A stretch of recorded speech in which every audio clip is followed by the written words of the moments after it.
सीता बनी थी राम के लिए, संकट तो एक बहाना था। और हमारी बहन सिया के जीवन में हमारे राम पहुंच को नहीं आना था।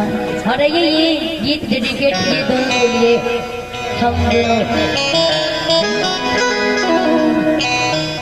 हे हम चांद चिया के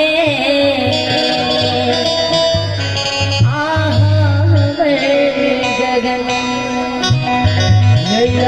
चांद छी हमरिए के हम छिटबई हमारी जरिया भागा दुनू मगन चांद छी हमरिए